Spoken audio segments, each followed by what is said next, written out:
Hai, selamat datang di catatan Yoke. Kali ini gue mau ngebahas tentang persiapan sekolah kedokteran di Jerman. Kenapa sih mau ngebahas ini? Kebetulan anak gue Nindi mau sekolah kedokteran di Jerman. Dia kepingin banget dari dulu emang, dari masih kecil kepingin sekolah kedokteran. Kenapa di Jerman? Karena anak gue itu sekarang sekolah di Deutsche Schule Jakarta, yaitu sekolah Jerman School. Nah, dia sekolah Jerman dari kedutaan secara resmi ya, kayak sekolah negerinya Jerman gitu, tapi ada di Indonesia. Lo nggak perlu sekolah di DSJ untuk sekolah ke Jerman. Kayak gue misalnya dulu dari SMA negeri biasa, SMA biasa di Jakarta, dan gue juga sekolah di Jerman dulu. Tapi tahapannya lebih lama yang jelas. Lo harus sekolah bahasa dulu. Terus abis itu ada yang namanya Studiengänge untuk persiapannya. Jadi agak panjang kalau buat kita yang sekolah biasa. Nah, sekarang gue mau ngebahas tentang TMS. Apa sih TMS itu? TMS itu adalah tes untuk masuk sekolah kedokteran. Yang nggak wajib sebenarnya. Tapi tanpa itu kayaknya mustahil lo untuk masuk kedokteran di Jerman. Karena itu nambahin poinnya banyak banget.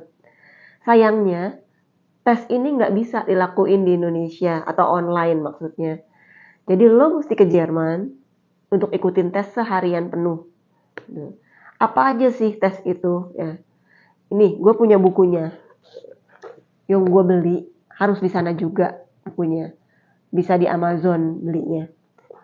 Nah, anak gue itu persiapan pakai buku ini. Ada nanti satu buku lagi belum datang.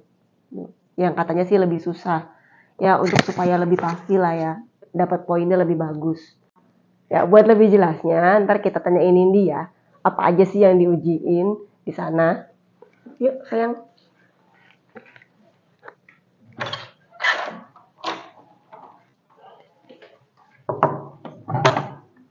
Hai Dek. Hai. Kenalin, ini Nindi. Ya, kita nyalain dulu ya, supaya kedengeran. Kecil. Oh, oke. Oopsie.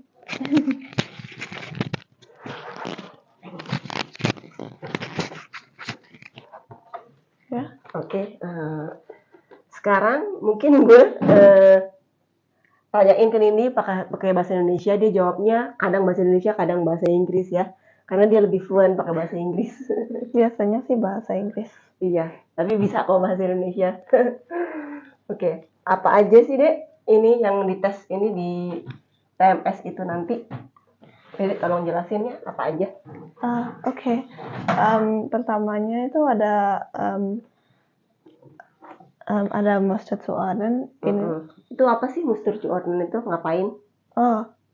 Boleh nggak jawabnya bahasa Inggris? Boleh. Thank you. So, Mustertuanen basically is finding the difference. You have around 5 pictures. The first one is the main picture, and it's going to be a really big picture, while the others will be the smaller pictures. Basically, it's a cropped or zoomed in version of the first big picture. And all of them, except for one, will have one small difference to them. And you're going to have to find the one without any differences. Okay, and then the second one? Right. The second one should be medizinische und naturwissenschaftliche Grundverständnis. Apa itu? It's hard to explain. It's similar to reading comprehension, but it's more logic-based. You get a small piece of text, and they will give you questions and say which one is the most correct assumption, or maybe in this situation someone does this and that. So like what happens if this happens? So you have to use the text to essentially logically make the conclusion, or like find which one is correct or not correct out of all of them. Okay, the third. The third is Schlauchfiguren. And Schlauchfiguren, that's basically you have two images, and these two images are of an object. The first one will be your first image of the object, and basically in the original angle of the picture. But then in the second image, they will have the same object from a different angle, and you have to find out what angle it's from, either up, down, or front, back. Well, not front, but back or left and right. Oh, okay. And the next one? The next one should be, well, it was supposed to be concentratiness, but there isn't anymore. Okay. Yeah. The next one should be quantitative and formale problema. Sorry. Basically, it's math. Mostly just math questions, and they don't have anything other than mostly just math, really. Okay, the next one then? The next one would be Fakten und Figuren lernen. And basically, for Figuren lernen, you get around 22 objects, 22 pictures. Wait, 20, I think. And each picture is of an unknown blob, and it's split into multiple different parts. One of those parts will be filled in with black, while the others are empty, which means just white. And basically, you have to memorize all of them in around 4 minutes. And then Fakten lernen, basically, you have around 15 patients. There's 4 facts about each of them. And you need to memorize these facts about them. Basically, their names, their age, their occupation, and the diseases. The diseases. Wait, there's an additional fact, which basically, it kind of depends on the patient, but it's just Symptoms? not symptoms, but rather how they are as a person. Oh, okay. Just a random fun fact that's added in there. Oh, okay. But basically, you have 6 minutes to learn about the 15 patients. And was it 15? 15 or 16, yeah. I don't think it was 16. Okay. I But think maybe around 15. should be around that much. And then after that, you have to put it away first, right?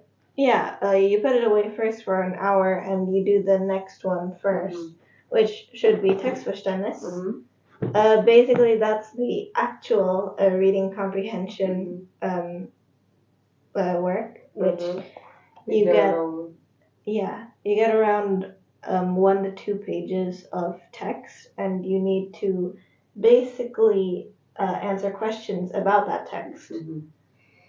And then after you finish with the text Verständnis, and you have to answer the one that you have to memorize before, right? Yeah. We have to answer the Figuren first, which you're given the pictures again, but without the blacked out space, and you have to figure out which space out of it all is blacked out. And then for the Faktenlernen, you get around 20 questions, basically asking, they ask for random facts, and you have to figure out who has what trait. For example, a question could be, what name is the person with this disease, or what disease does the person of this age have? And usually you have to figure out or remember which one. Okay, and then after that? The last one. The last one. Yeah, it should be Diagramme und Tabellen, which basically it's mostly centered around statistics, diagrams, and tables. And usually this one has the most trick questions out of all of the other ones. Mainly because you have to be very specific with wording. For example, sometimes they ask you, well, sometimes it's more so a true or false statement, and you have to figure out what's true and which one's false. And sometimes they make a statement that's very close to the truth, but just one word is off.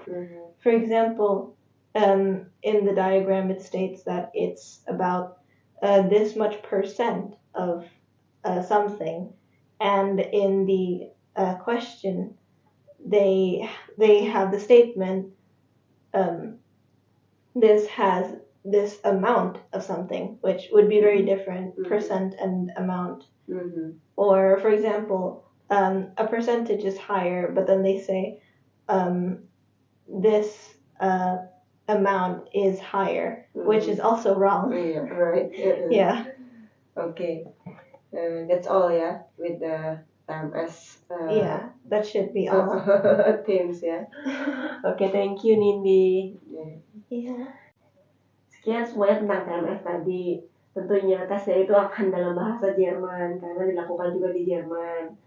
Ya, TMS ini boleh dilakukan dalam 1 tahun itu 2 kali, di bulan Mei dan bulan November. Harus ya, bukannya boleh sebenarnya. Hanya di waktu tertentu itu. Dan 1 orang itu hanya dikasih kesempatan 2 kali. Nah, untuk mengulang kembali kalau hasilnya nggak bagus. Tapi untuk Nindi, insya Allah 1 kali aja karena jauh banget dan ongkosnya juga mahal pastinya dari sini ke Jerman. Oh iya, terus kenapa sih TMS tadi sebelumnya udah dikasih tahu kalau ini tuh syarat ya, sebenarnya syarat hampir wajib walaupun nggak wajib banget. Jadi kalau misalnya masuk sekolah kedokteran di sana itu akan dipilih dalam 3 tahap. Yang tahap pertama itu 30% diambil dari kuota yang ada, itu nilai terbaik, ijazah terbaik. Nah, setelah itu 60% dari kuota itu akan diambil dari poin ijazah itu 50%, poin TMS itu 45%, dan selebihnya itu ada seperti Ausbildung, apa ya kalau di sini namanya mungkin magang kali ya. Nah, terus setelah itu 10%-nya diambil dari yang magang-magang tadi dan juga TMS 50%. Gitu. Nah, nanti semua tentang TMS itu ada link resminya yang gue akan kasih di deskripsi juga. Beli bukunya di mana juga akan ada di deskripsi. Kalau ada yang mau ditanyain, silahkan tanya di komen. Insya Allah akan dijawab. Oke, sekian dulu semuanya. Semoga berguna untuk kalian. Kejar mimpi lo, kejar bahagia lo.